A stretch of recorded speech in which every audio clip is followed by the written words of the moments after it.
tardes, Mariano. Muy buenas tardes, Susana, ¿cómo estás? Muy bien, estamos en el programa número 67 de Distrito 15, el programa del colegio. Bien. Y bueno, y seguimos con las escuelas, Mariano. Seguimos con las escuelas. Hoy estábamos hablando yo ya pensé que habíamos arrancado hace 10 minutos. Ya hablamos del sueño, casi que nos estamos por meter a hablar de las víboras hoy. ¿No? Por la quiniela, ¿no? El número de la quiniela. Bueno, hoy estamos un poco como amplios, parece, ¿no? Pero sí, bueno, vale mejor todo. vamos a hablar de las escuelas Sí. del colegio y de la escuela de psicoanálisis. Bien. ¿Sabes quién nos acompaña? ¿Quién nos acompaña? El licenciado Ricardo Mauro, que es uno de los directores de la escuela de psicoanálisis. Bien. Bienvenido, Ricardo. Muchas gracias por la invitación. Bueno, bien.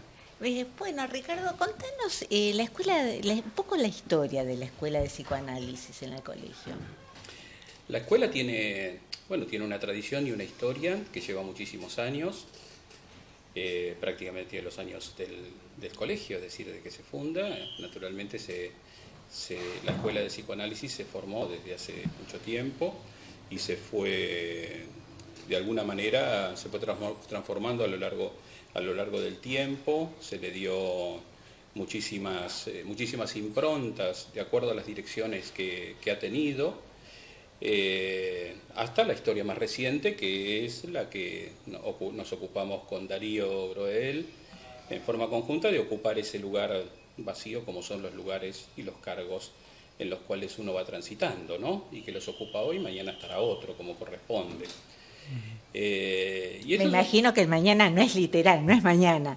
Será en algún momento, porque siempre estoy convencido de que en realidad los cargos son lugares vacíos y que en realidad uno no es director, en realidad uno ocupa el lugar de la dirección, es un lugar que en algún momento ocuparon otros colegas que nos antecedieron y seguramente en algún otro momento lo ocuparán otros.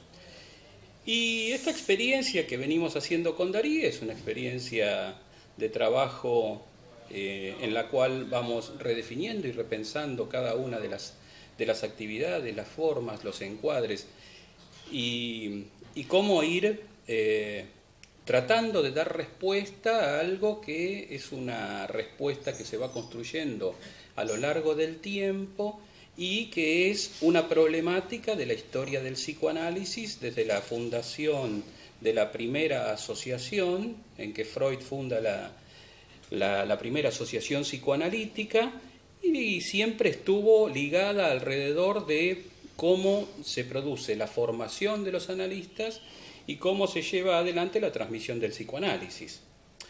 Eso ha generado en la historia del movimiento psicoanalítico todas las decisiones que se produjeron, todas de órdenes indudablemente político, pero que de alguna manera se han producido a partir de estas formas particulares de pensar la formación, la transmisión y fundamentalmente la autorización. Tanto Freud como Lacan intentaron definir claramente qué era un analista, pero han tratado de definirlo de muchas maneras. En la clínica, en la supervisión, en el PASE. Lacan instituyó el PASE, pero después disuelve la escuela.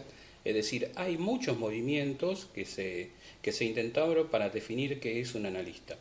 Una pregunta que se va respondiendo fundamentalmente a lo largo del tránsito por un análisis y que a mí particularmente me parece que, digamos, lo único que puede dar cuenta de lo que es un analista o de lo que fue un analista es el analizante. Después, por fuera de ese campo, somos todos practicantes del psicoanálisis, pero en términos estrictos, es decir, me parece a mí, y yo considero que esa es la posición en la cual un analista, o sea, se constituye en la transferencia, en el orden de la dirección de la cura de un analizante determinado. Bueno, qué interesante, nos dejó sin palabras, ¿eh? Sí. En realidad, bueno, vos estabas contando que a lo largo de la historia se fue como modificando. Y en esta modificación de esta pregunta, esta gran pregunta de qué es un analista, ¿esto es lo que se transmitiría dentro de la escuela para el alumnado, bueno, los ¿qué serían? Enseñantes, ¿no? Participantes. Sí, nosotros le llamamos participantes y llamamos enseñantes como para, de alguna manera, cernirnos un poco más a lo que es el discurso del psicoanálisis alejándonos o tratando de como diferenciar de lo que es el discurso universitario. Pero todas las escuelas, digamos, de alguna manera, no están exentas de estar atravesadas por los discursos amo y discurso universitario. Es decir, por algún momento se transita por esos carriles, porque de alguna manera, digamos, el discurso amo tiene que estar, ya que las instituciones tienen que funcionar. Es decir, y hay que hacerlas funcionar. Vos sabés que nos escucha alguna gente que no son necesariamente psicólogos. Sí, y ¿querrías contarnos un poco qué es esto del discurso universitario, discurso amo para, bueno, la gente que por ahí o sigue otra corriente no psicoanalítica o, bueno, o no está dentro del psicoanálisis o del área así? Fantástico, son esas preguntas que en realidad, como las damos supuesta entre los analistas, nunca no las preguntamos. Y son las más difíciles. Si ustedes me preguntan qué es el psicoanálisis, no sé si les puedo contestar por ahí exactamente, aunque uno esté transitando y hace muchos años en esto. Pero de todas maneras son las preguntas más importantes. Siempre en la transmisión yo les digo a la gente que se va formando y con los cuales voy trabajando, siempre les digo, tienen que poder saber responder. Si un biólogo les pregunta qué es el psicoanálisis, tienen que saber responderlo. Y responderlo un biólogo. Es decir, que no es a alguien que está en la formación o en el tránsito o en el camino a consolidarse como analista, sino que uno tiene que estar capacitado para poder responder qué es un psicoanálisis. En el caso de los discursos, hay un momento de la elaboración teórica de Lacan en la cual él repiensa y redefine todo el tiempo justamente las posiciones del analista y en uno de esos momentos de redefinición, que no están desgajados, por supuesto, de los movimientos sociopolíticos que se han producido, Lacan participa de una conferencia en enero del año 69, que es la conferencia que es un autor de Michel Foucault. A él lo impacta, digamos, esa conferencia, porque de alguna manera en el seminario, digamos, para quienes no conocen, saben que Lacan transmitió su obra no solamente a través de los escritos, de artículos escritos, sino de su seminario que ha dado en forma oral y que se han desgrabado y que nos han llegado de esa manera con el tiempo, aún todavía con algunos pendientes de editarse. En esos seminarios, él que los dictaba desde de mitad de año, porque en realidad el año lectivo en Europa es muy distinto al nuestro, debido precisamente a las estaciones y particularmente por las estaciones del año. Entonces él en el año 69, en enero, participa de esta conferencia, en la cual él piensa nuevamente, porque la función autor que allí de alguna manera transmite Foucault, a Lacan le sirve como para pensar nuevamente la definición del discurso. Es decir, así como él había definido que el inconsciente es el discurso del otro, el discurso siempre estuvo presente alrededor de distintas formas que tenían que ver con la relación del sujeto con el otro. Entonces él define 4 discursos particulares que tienen que ver con ciertas formas de establecimiento del lazo social a lo largo de la historia. Por eso él funda 4 discursos con esa modalidad o tomando ese modelo particularmente alrededor de el discurso amo tomado de la relación del amo y el esclavo, ¿sí? Y los discursos tienen la particularidad de tener una estructura que lo que producen en sus movimientos es precisamente el lazo social, es decir, una relación al otro.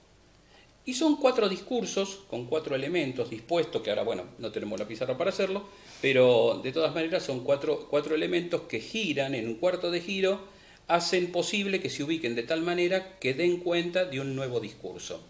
Y en esos discursos él lo que promueve es cómo se produce el saber, cómo se produce el sujeto, cómo se produce el significante amo y cómo se produce el síntoma en la histeria.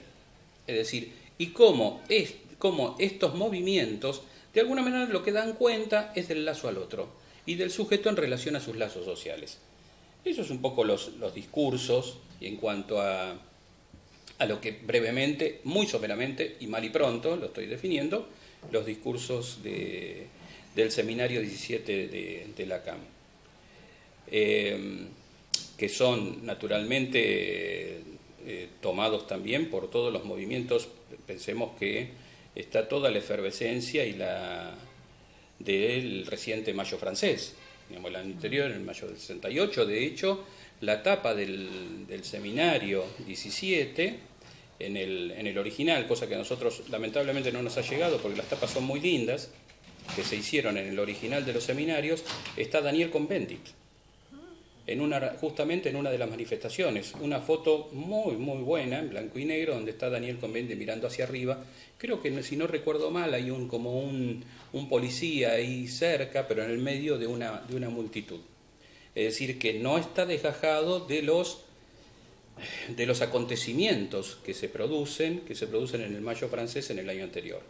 Más la conferencia de Foucault, él toma de allí varias cosas, aunque no lo menciona explícitamente, pero uno puede hacer un paralelo y encontrar algunos desprendimientos de esa conferencia en lo que va a ser el seminario, en donde él se va a dedicar a los discursos.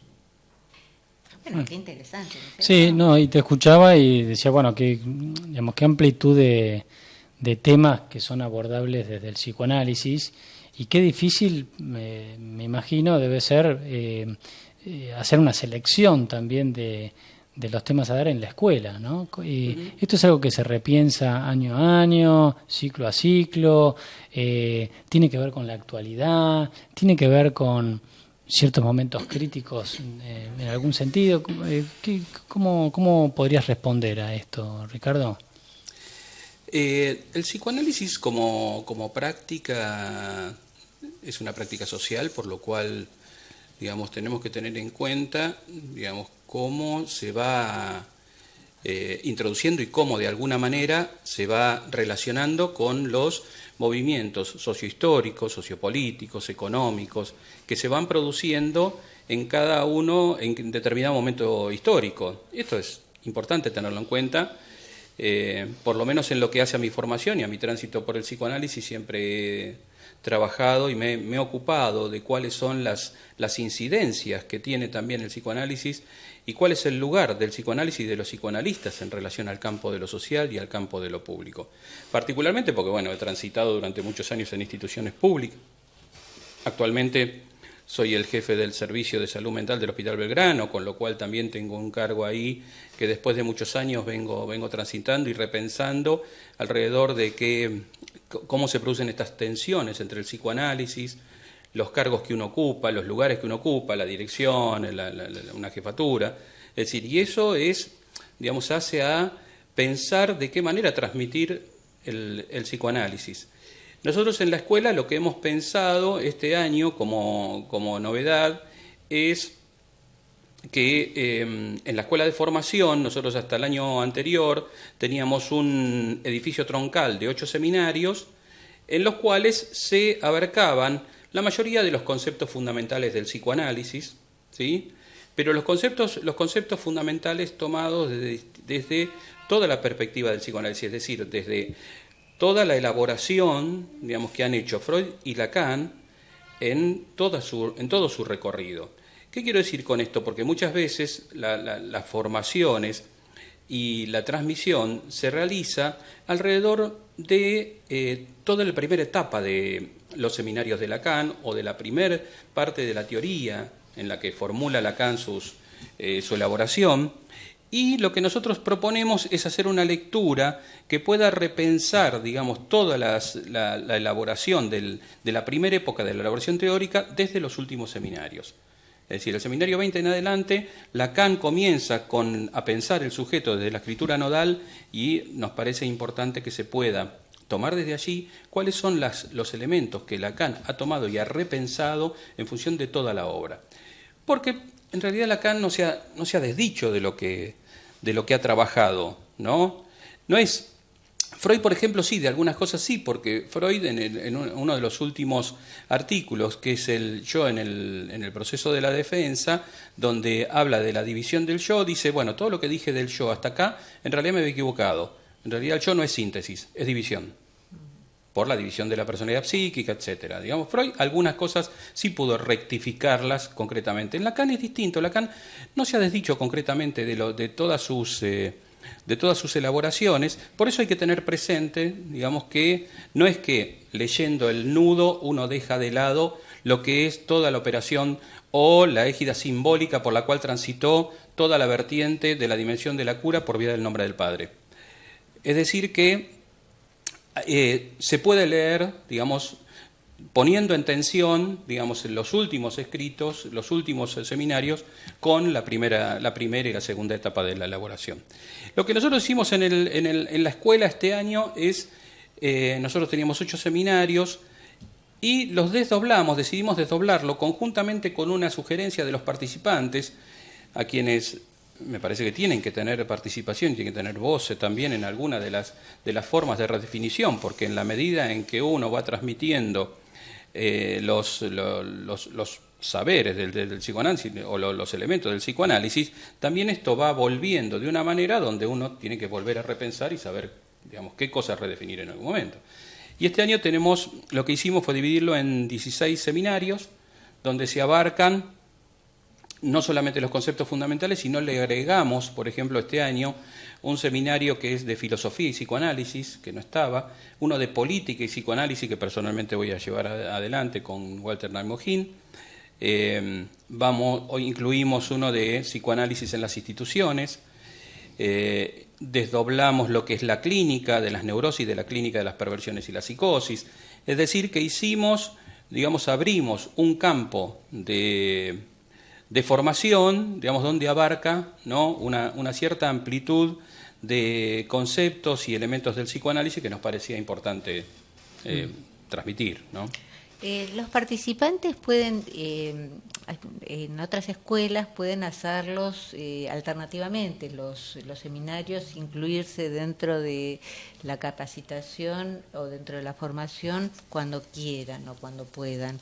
¿La escuela de psicoanálisis facilita esto? ¿Se puede hacer o tiene una especie de continuidad de un seminario, va como ligado al otro? No hay correlatividades. No. Acá cada uno puede elegir su propia aventura. Es decir, cada uno puede hacer el tránsito por los seminarios. Por supuesto que hay 4 seminarios por cuatrimestre que están dados, es decir, y está diagramado de tal manera que si alguien deseara venir todos los sábados, en 2 años hace toda la escuela. Hace los 16 seminarios, porque son 4 cuatrimestres con 4 seminarios en cada cuatrimestre, entonces puede realizar la escuela tranquilamente, digamos que es la vertiente de el no arancelamiento facilitador para los colegas que están matriculados en el colegio. Así que de esa manera, pero pueden elegir por dónde comenzar. No hay correlatividades, justamente, no es la idea. Digamos, son como series unitarias. Vos comentabas lo difícil que sería, bueno, definir esto del psicoanálisis, ¿no? Yo te preguntaría, bueno, una complejidad más. ¿Qué es el psicoanálisis hoy para vos? Digamos, no en general, porque bueno, sabemos que esto tiene que ver con otras cuestiones. El psicoanálisis hoy y acá, porque no es hoy en cualquier lugar, digamos, es en nuestra lengua y en nuestro país. ¿Podríamos decir en nuestra ciudad también? ¿Es distinto en Córdoba que me parece que a nivel... No, hay muchos movimientos de psicoanalistas en distintas ciudades y en todas particularmente se arman alrededor de las transferencias que las distintas escuelas de psicoanálisis han promovido. Ustedes saben que hay muchísimas escuelas de psicoanálisis y en todas las provincias hay sedes de las distintas escuelas de psicoanálisis. Donde indudablemente están en tensión, digamos, lo que tiene que ver con lo que yo decía antes, lo que es la formación, la transmisión y la autorización del analista. ¿Qué es el psicoanálisis hoy? Me parece a mí que está también atravesado por el lugar que también el psicoanálisis tiene en la cultura. El psicoanálisis tiene una pregnancia en la cultura, que no es actual, pero sí, digamos, de los últimos 30, 40 años, tiene una pregnancia importante en la cultura. De hecho, yo siempre cito que cuando salió la edición de la última historia de la literatura argentina dirigida por Noé Gitrick, el primer tomo que sale, que es el número 10, porque no salen correlativos ni por el primer número, el primer título de esa historia de la literatura, porque hablaba de la historia de la literatura en la Argentina, se llama Psicoanálisis y Literatura. Es decir, que el psicoanálisis me parece que participa de un campo discursivo amplio que hace a trabajar, digamos, en las instituciones, repensarlo desde el campo de las comunidades, pensarlo en el ámbito de lo colectivo, de los movimientos colectivos. Es decir, que hay un lugar del psicoanálisis que va más allá del psicoanálisis puro de la dirección de la cura, que si bien es cierto que esto continúa, pero también hay que pensarlo de acuerdo a, digamos, a lo que hace a los movimientos económicos y a la situación económica de nuestro país, con todos los vaivenes que eso tiene, también en lo que hace a la formación de los psicoanalistas y al futuro del psicoanálisis, que no sabemos bien cómo va a transitar, digamos, porque siempre en algún momento, de acuerdo a la concepción de cultura que tiene cada uno de los gobiernos que se van sucediendo, el lugar que tiene el psicoanálisis allí transita de una manera u de otra. No es exclusivamente, digamos, porque a Mazzotta le gustaba decir que en realidad que el psicoanálisis funcionaba muy bien con las democracias porque trabaja con datos de derecho, no con datos de hecho, con datos de facto, ¿no? Pero no es cierto, porque en realidad el psicoanálisis funcionó también en la época de la dictadura, de alguna manera, por vías colaterales o clandestinas, pero sí funcionó, digamos, existió, ¿no? Y el psicoanálisis me parece que está en un momento para pensarlo en tensión con la ciencia, con la religión, con la política. Creo yo que no es solamente la clínica psicoanalítica exclusiva de la dirección de la cura, sino también en este movimiento de pensarlo en lo social.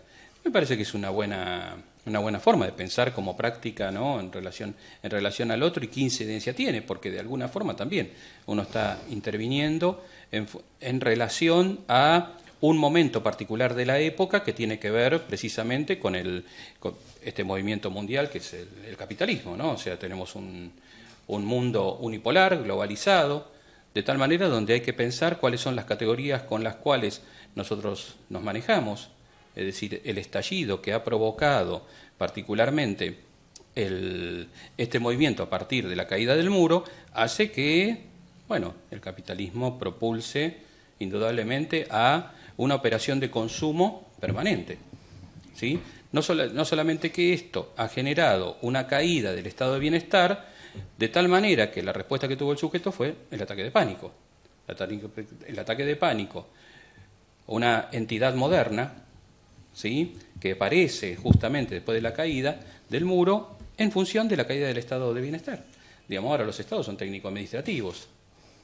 Entonces, en este sentido, digamos, el sujeto está llevado, ¿no?, a un consumo permanente, que es lo que nosotros observamos día a día, ¿no? Nos ofrecen de todo, para consumir, consumir y consumir. Lo que pasa es que nos encontramos en una paradoja muy interesante y muy difícil de llevar adelante, ¿no? Porque justamente, ¿qué es lo que aparece como promoción de todo este capitalismo ambiente? Consumo y violencias, todo tipo de violencias, ¿sí? Pasajes al acto, acting, de todo tipo, ¿no? Hay movimientos por la violencia de género, por la violencia doméstica, por la violencia institucional, la violencia social, la violencia en las canchas, etcétera.